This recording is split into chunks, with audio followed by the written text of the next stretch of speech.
अस्सलाम वालेकुम स्टूडेंट्स। उम्मीद है कि आप सब खैरियत से होंगे। आज हम आरएफ सर्किट्स में चैप्टर नंबर 5 का जो हम आखिरी टॉपिक कवर करना चाहते हैं उसको कवर करेंगे।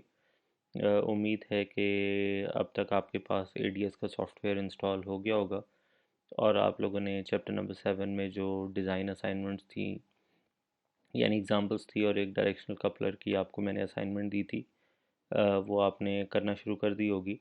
मेरे पास एक सॉल्यूशन एक या दो कुछ स्टूडेंट्स के आ गए थे, उन्होंने मुझे भिजवाए थे। तो उम्मीद है कि आप बाकी सब भी ऑन ट्रैक आहिस्ता आहिस्ता आ जाएंगे। तो अभी हमने तीन दो इम्पिडेंस मैचिंग टेक्निक्स अभी तक हमने देखी हैं। जो तीसरी है वो हम पहले λ/4 ट्रांसफार्मर को देख चुके हुए हैं ट्रांसमिशन लाइंस वाले चैप्टर में। और सिंपल ट्रांसमिशन लाइन का वो एक सेगमेंट होता है जिसकी इम्पिडेंस आप कैलकुलेट करते हैं सोर्स और लोड की इम्पिडेंस के ऊपर। जनरली जो λ/4 ट्रांसफार्मर है वो कॉम्प्लेक्स लोड्स के लिए इस्तेमाल नहीं होता। वो नॉन कॉम्प्लेक्स या रियल जो इम्पिडेंसेस होती हैं जिनमें खाली रियल पार्ट है, रेजिस्टिव एलिमेंट्स, उनकी मैचिंग के लिए इस्तेमाल होता है। ऑल्दो कि काफ़ी आसान सा मेथड है और आपको एक certain level of impedance matching आपको प्रोवाइड कर देता है। लेकिन अगर आप कॉन्जुगेट मैचिंग करना चाहते हैं या अगर आप दोनों कंपोनेंट्स को मैच करना चाहते हैं ऑफ द लोड, रेजिस्टिव और रिएक्टिव दोनों, तो हमने तीन तरह की इम्पिडेंस मैचिंग्स पॉसिबल हैं, जिसमें से एक लम्प्ड कंपोनेंट्स के ऊपर बेस करती है और बाकी दो जो हैं वो डिस्ट्रीब्यूटेड या माइक्रोस्ट्रिप बेस्ड सेगमेंट्स या कंपोनेंट्स के ऊपर बेस करती है। जो लम्प्ड कंपोनेंट्स वाली हैं उसको हम एल नेटवर्क बोलते हैं। और जो एल नेटवर्क है आपने देखा है कि उसकी दो कन्फिगरेशंस हैं, उसमें दो रिएक्टिव कंपोनेंट्स होते हैं, एक सीरीज़ में लोड के साथ और एक लोड के साथ पैरेलल में, जिसको हम शंट बोलते हैं। अब ये दोनों कन्फिग्रेशंस जो हैं इनमें से कौन सी कन्फिग्रेशन इस्तेमाल होती है ये डिपेंड करता है हमारी लोड की टाइप के ऊपर।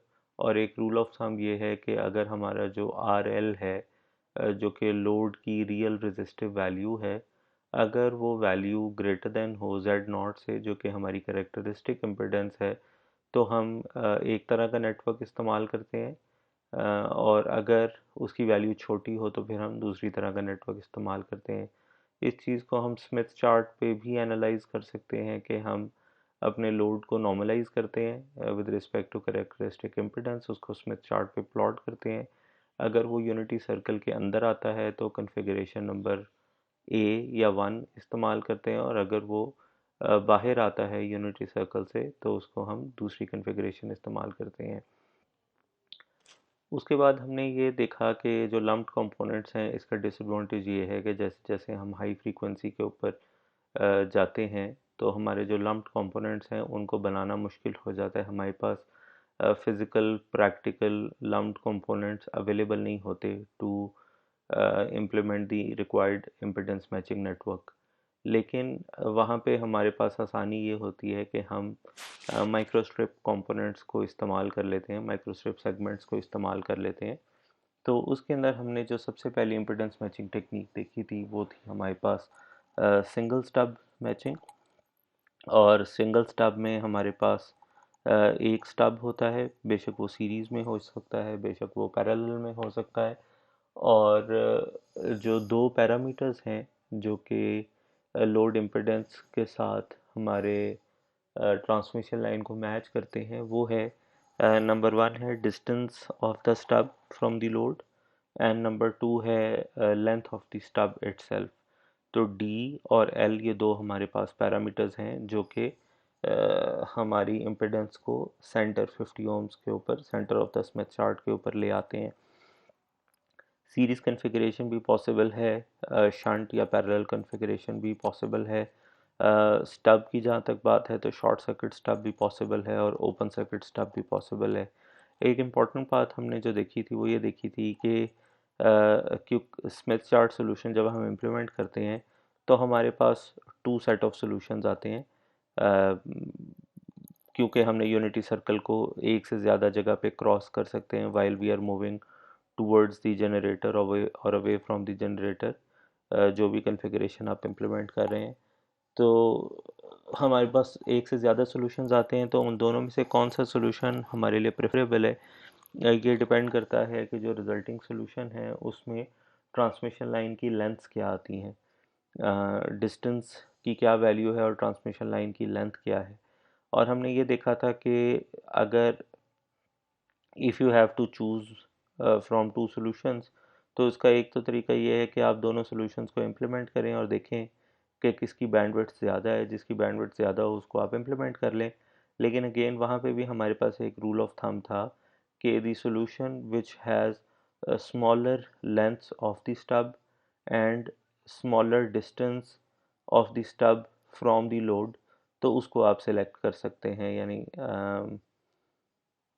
जो लार्जर लेंस हैं they are more narrow band, और आपका जो ओवरऑल इम्पीडेंस मैचिंग नेटवर्क होगा it will be more dependent upon the it will be more dependent upon the wavelength, and it would be more narrow or narrower in terms of its bandwidth, तो वो narrow band होगा। जो अब इसमें आप देखिए कि अगेन जो एक डिसएडवांटेज हो सकता है आपको, वो ये है। तो इसमें हमने सीरीज़ और parallel stub, sorry single stub में हमने दोनों देखे थे, और हमने ये कहा था कि if you are doing a microstrip configuration, तो it is always generally it is always parallel stub configuration, जो कि शंट स्टब कहलाता है। ओपन सर्किट होना चाहिए या शॉर्ट सर्किट होना चाहिए, ये आपकी अपनी मर्ज़ी है। अगेन स्टब के अंदर या ट्रांसमिशन लाइन माइक्रोस्ट्रिप के अंदर शॉर्ट सर्किट को इम्प्लीमेंट करना थोड़ा मुश्किल काम होता है। You have to drill a hole from upper side of the substrate to the bottom side, और ओपन स्टब जो है उसको इम्प्लीमेंट करना आपके पास ज़्यादा आसान है, क्योंकि वो जस्ट एक ओपन एंडेड कंपोनेंट होता है, तो उसको इम्प्लीमेंट करना हमारे लिए ज़्यादा आसान है। तो इनमें आपस में कोई फ़र्क नहीं होता। जो शॉर्ट सर्किट स्टब और ओपन सर्किट स्टब है, इसमें सिर्फ λ/4 का या 90 डिग्रीज का डिफरेंस होता है। तो आप दोनों में से कोई भी चूज़ कर सकते हैं। ओके, अब अगली टेक्निक जिसको हम पढ़ने जा रहे हैं वो है double stub tuning.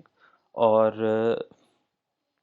Single stub impedance matching का एक डिसएडवांटेज है प्रैक्टिकल सिनेरियोज़ में, और जो डबल स्टब ट्यूनिंग है वो उस डिसएडवांटेज को किसी हद तक रिजॉल्व करने की कोशिश करता है, ऑल्दो कि इसका अपनी भी एक लिमिटेशन है जो कि हम एंड ऑफ द लेक्चर थोड़ा एक्सप्लोर करेंगे उसको, जो कि एक प्रैक्टिकल नेचर की प्रॉब्लम है। बहरहाल आप ये देखिए कि से फॉर एग्ज़ाम्पल आप का घर है और आपके घर में मुख्तलिफ अप्लाइंसेस हैं, और इट इज़ नॉट नेसेसरी कि ऑल द टाइम आपकी सारी की सारी अप्लाइंसेस जो हैं वो काम कर रही हों। तो हर अप्लाइंस, फॉर एग्ज़ाम्पल आपने पंखा चलाया है, तो पंखे की जब मोटर चलेगी तो इसका एक सर्टन इम्पिडेंस होगी, और with respect to transmission line ये लोड के तौर पे एक्ट करेगी, ठीक है। और अगर आपने एक और पंखा चला लिया है तो ये इम्पिडेंस चेंज हो जाएगी, क्योंकि अब ये दो इम्पिडेंसेस हैं जो कि प्रॉब्ली पैरेलल के अंदर आ गई हैं। फिर आपने अगर एक फ्रिज भी चला ली है, तो फ्रिज का कंप्रेसर है, उस कंप्रेसर का जब पंप चलेगा तो एक और टाइप ऑफ लोड आ गया। फिर आपने घर में इस्त्री चला ली तो एक और टाइप ऑफ लोड आ गया। तो ये बात हो गई डोमेस्टिक लोड की। तो आप यूँ कह लें कि जो ओवरऑल आपका लोड है at at any point of time, वो चेंज होता रहता है, ठीक हो गया।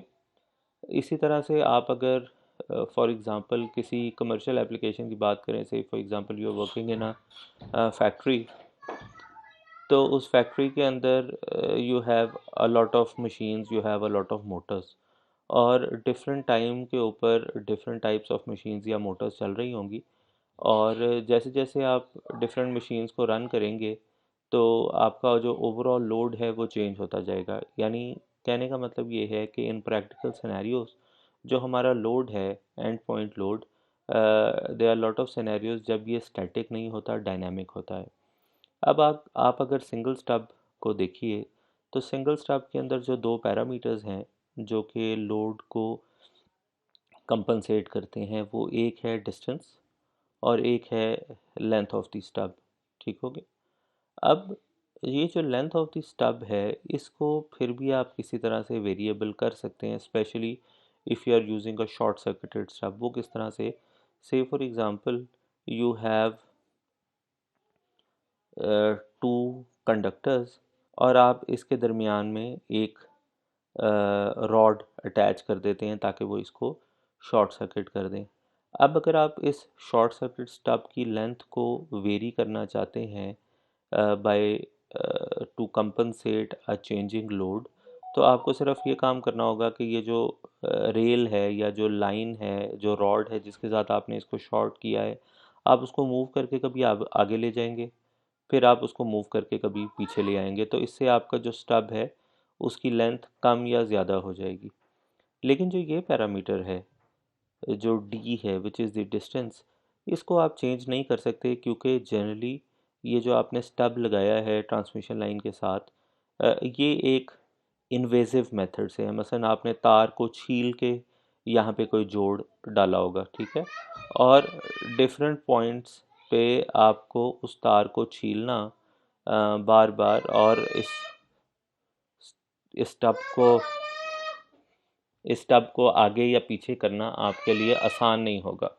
तो हम क्या काम कर सकते हैं, तो हम डबल स्टब ट्यूनिंग के अंदर जाते हैं, जो कि थोड़ा एक एफिशिएंट मेथड है और इस डिसएडवांटेज को वो काफ़ी हद तक रिजॉल्व कर देता है।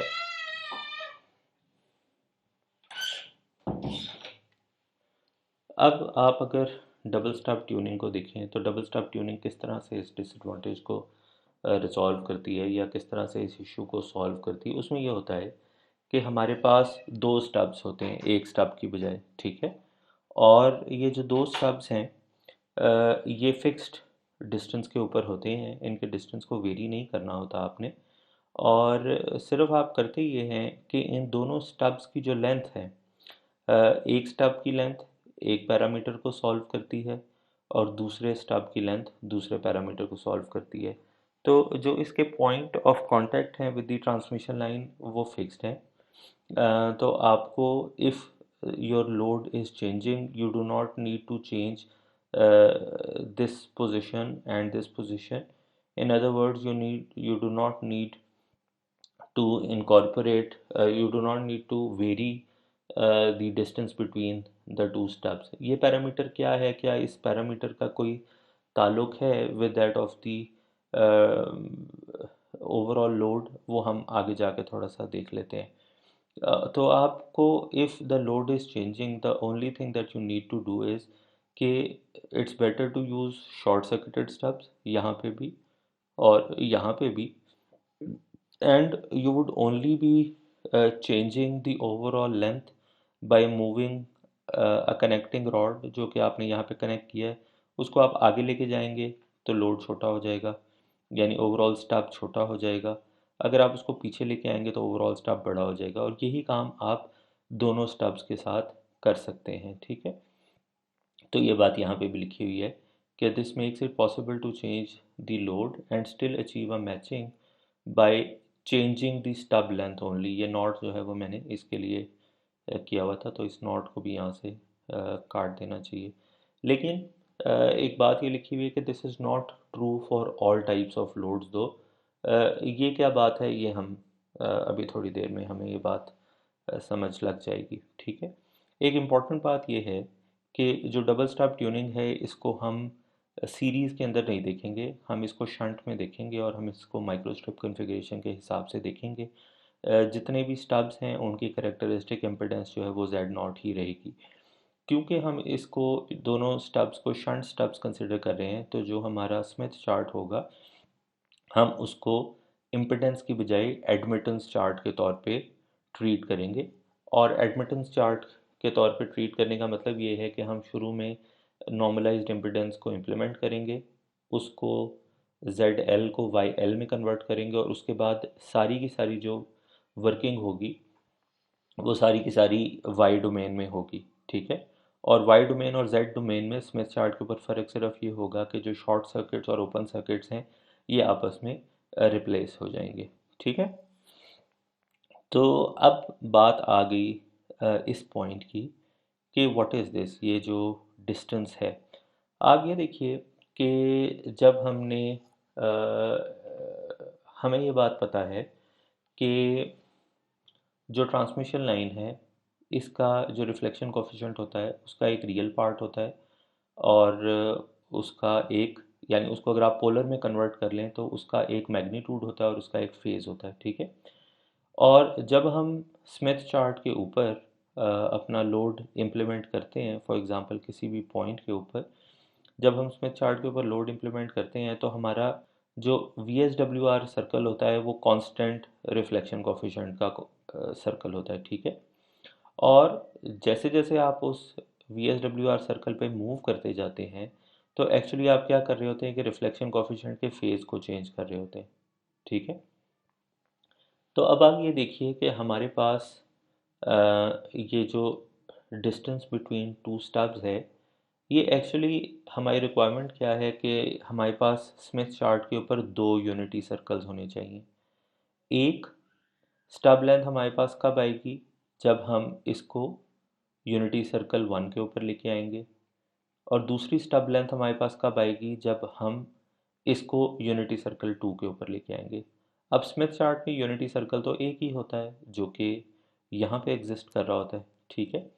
तो हम क्या कर सकते हैं कि अगर हम कोई भी पॉइंट इस यूनिटी सर्कल के ऊपर है और अगर हम इस पूरे के पूरे यूनिटी सर्कल को मूव कर देते हैं तो इसका मतलब ये हुआ कि हम रियल इम्पिडेंस की वैल्यू को चेंज नहीं कर रहे, हम रिफ्लेक्शन कोफिशिएंट के मैग्नीट्यूड को चेंज नहीं कर रहे, हम सिर्फ उसके फेज़ को चेंज कर रहे हैं, ठीक है। तो आप ये देखिए कि हमेशा कॉम्प्लेक्स लोड में हमारे पास जिस तरह हम ये कह रहे हैं कि लोड के दो पार्ट्स होंगे, तो अगर आप रिफ्लेक्शन कोफिशिएंट को मैच करना चाहते हैं तो आपको उसका मैग्नीट्यूड भी मैच करना पड़ेगा और आपको उसकी फेज़ कंपनसेशन भी प्रोवाइड करनी पड़ेगी।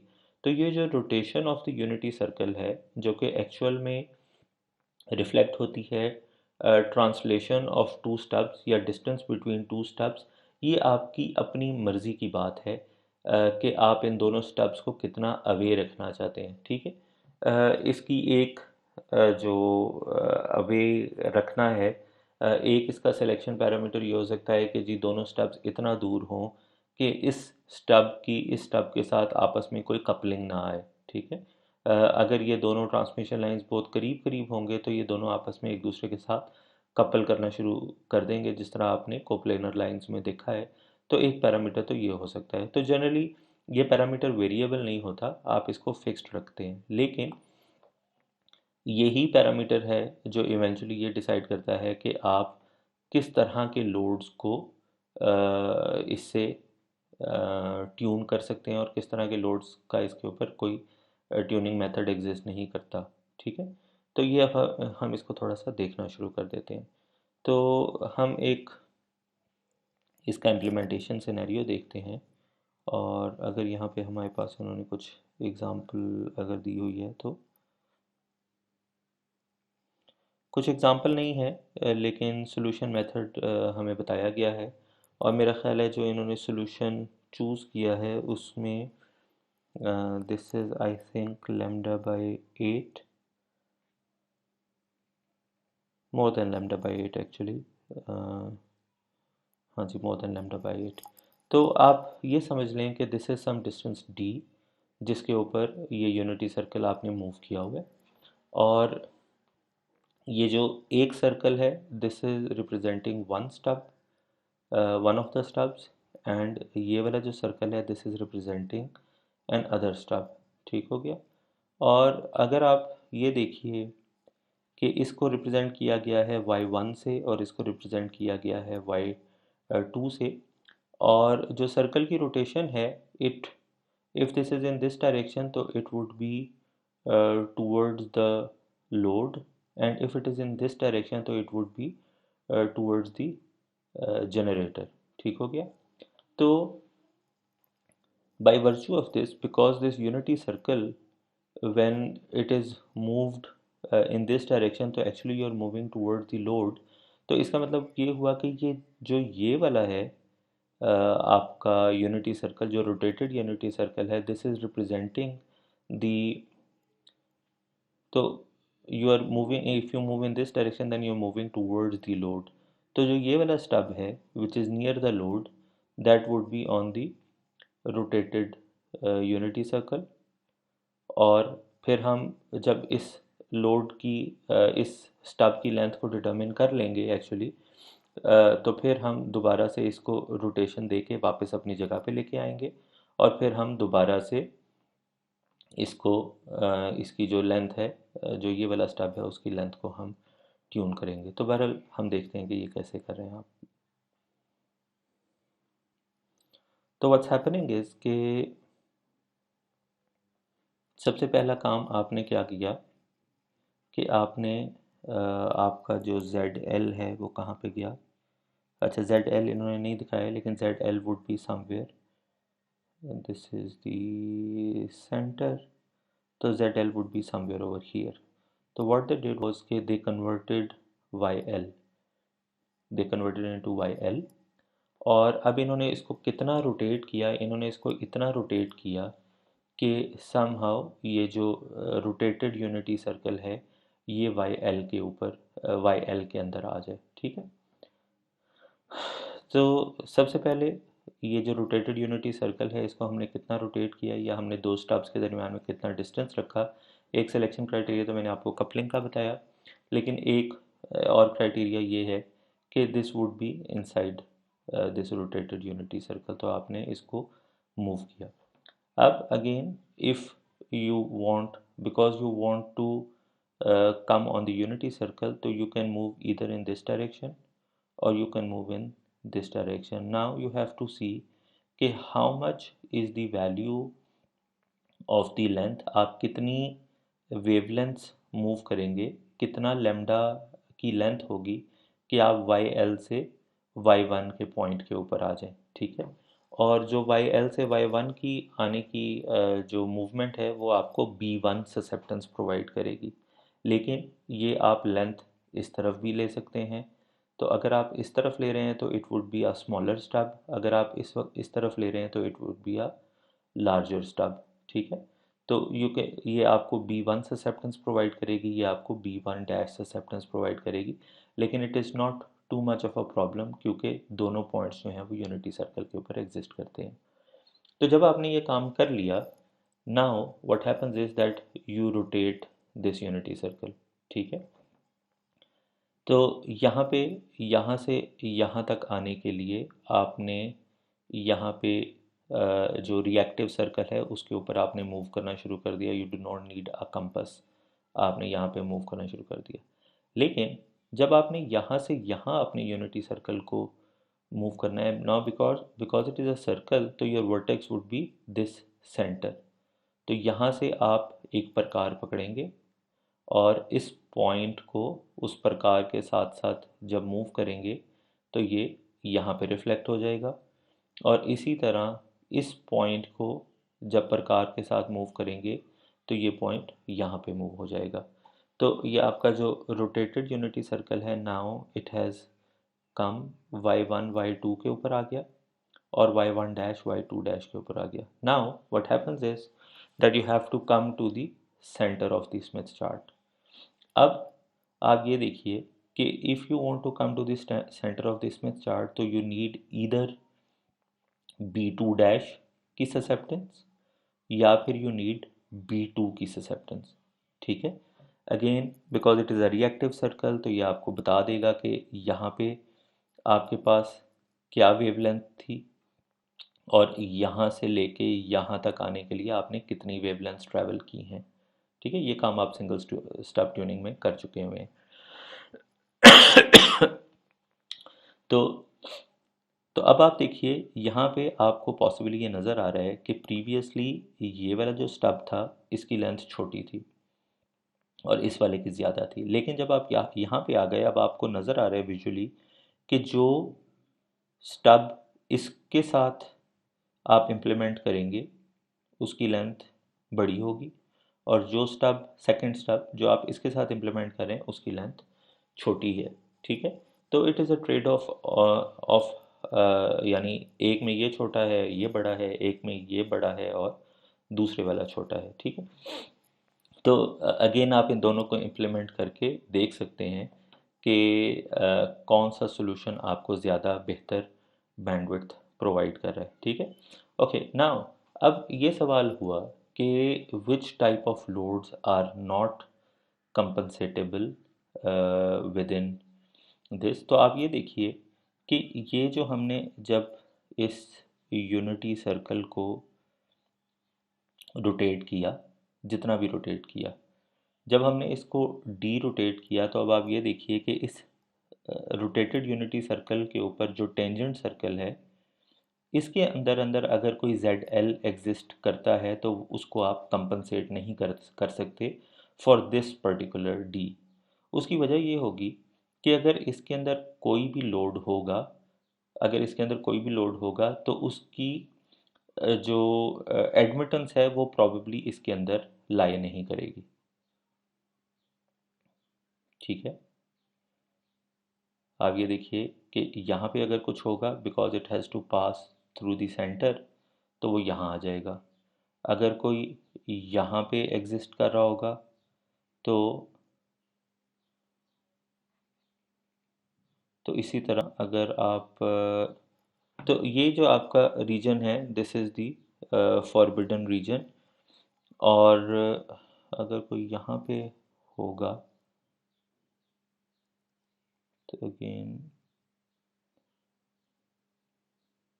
बिकॉज इट इज़ टेंजेंट तो एक और वजह ये भी होगी कि अगर वो इसके अंदर एग्जिस्ट कर भी जाता है तो भी ये दो यूनिट सर्कल्स आपस में इंडिपेंडेंट सर्कल्स के तौर पे ट्रीट नहीं कर सकेंगे। जब आप सॉल्यूशन को अगर कोई यहाँ पे आ भी जाता है लेकिन जब आप उसको रिफ्लेक्ट बैक करेंगे तो प्रॉबेबली वो वापसी अपनी जगह के ऊपर नहीं आएगा, ठीक है। तो जनरली इसकी जो इन दोनों यूनिट सर्कल्स जो रोटेटेड यूनिट सर्कल है इसका जो भी टेंजेंट सर्कल होगा उसके अंदर अगर कोई लोड एग्जिस्ट करता है तो उसको आप कंपनसेट नहीं कर सकते, ये इसकी एक प्रैक्टिकल लिमिटेशन है, ठीक है। तो हाँ, तो अब ये कह रहे हैं कि लेकिन अगर लेंथ ऑफ द लाइन ये जो डी है between the load and the first stub can be adjusted, then the load admittance YL can always be moved out of the forbidden region। शायद इसका मतलब ये है कि आप पहले एक सिंगल स्टब टेक्निक इम्प्लीमेंट कर लें और फिर आप जो है डबल स्टब टेक्निक इम्प्लीमेंट कर लें, या इसका यह मतलब भी है कि अगर आप इसको देखें तो इफ़ ये जो डिस्टेंस है यहाँ से यहाँ तक का, इसमें आप ये देखिए कि ऑल्दो कि ये वाली लेंथ हमारे लिए इतनी इम्पोर्टेंट नहीं है लेकिन because this is a transmission line segment तो इसकी अपनी भी कोई इम्पिडेंस होगी and this impedance is in series with respect to with this load. तो probably by changing this length आप जो वाई एल है उसको फॉरबिडन रीजन से हटा सकते हैं सो दैट के सारे लोड्स जो हैं उनको आप कंपनसेट कर सकें। तो इन शॉर्ट जो चेंजिंग लोड्स हैं उनके लिए double stub tuning is preferable और जो नॉन चेंजिंग लोड हैं फिक्स लोड हैं उनके लिए probably single stub is easier as compare to this technique, लेकिन both are doable and both are practically used anywhere in the systems. अब से for example कोई एंटेना है और एंटेना की एक सर्टेन इनपुट इम्पिडेंस है और आपने उसके साथ एक ट्रांसमिशन लाइन को मैच करना है। अब जब आपने एंटेना डिज़ाइन कर लिया तो उसकी जो इम्पिडेंस है it is not going to change, वो इनपुट इम्पिडेंस हमेशा वही रहेगी। तो instead of using this technique probably a single stub transmission line जो इम्पिडेंस मैचिंग टेक्निक है दैट इज़ बेटर, लेकिन जो इंडस्ट्रियल लोड्स हैं उसके लिए प्रॉबेबली दिस इज़ बेटर। तो again which one to choose, it is a matter of choice between the application whatever you are interested to do। इस lecture के साथ जो है वो हमारा इम्पिडेंस मैचिंग जो है वो ख़त्म होता है और जब हम अगली दफ़ा मिलेंगे तो अगला सेशन होगा एक एडीएस का ट्यूटोरियल सेशन होगा जिसमें स्मिथ चार्ट या इम्पिडेंस मैचिंग की जो ऑटोमेटिक यूटिलिटी है उसको हम करेंगे इस्तेमाल, और आपकी थोड़ी लर्निंग होगी उससे कि इम्पिडेंस मैचिंग कैसे होती है उसमें।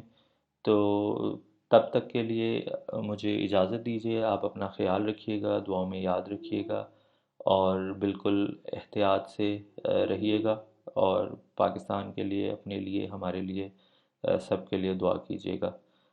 एक और बात ये कि ये आगे हमारे पास एक एग्ज़ाम्पल भी आ गई, एग्ज़ाम्पल 5.4। तो दिस इज़ द एग्ज़ाम्पल जिसको शायद इन्होंने दिस इज़ द एग्ज़ाम्पल जिसको यहाँ पे इम्प्लीमेंट किया हुआ है। इस एग्ज़ाम्पल को भी आप हैंड्स ऑन करके देखिएगा।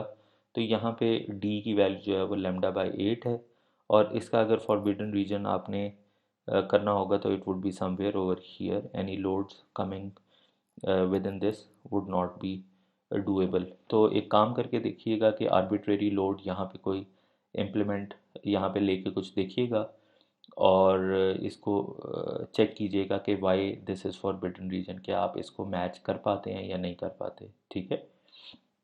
तो this is what it is. Hands on सिर्फ 3 या 4 एग्जांपल्स हैं, आप उनको सारों को अच्छी तरह से करके देखिए।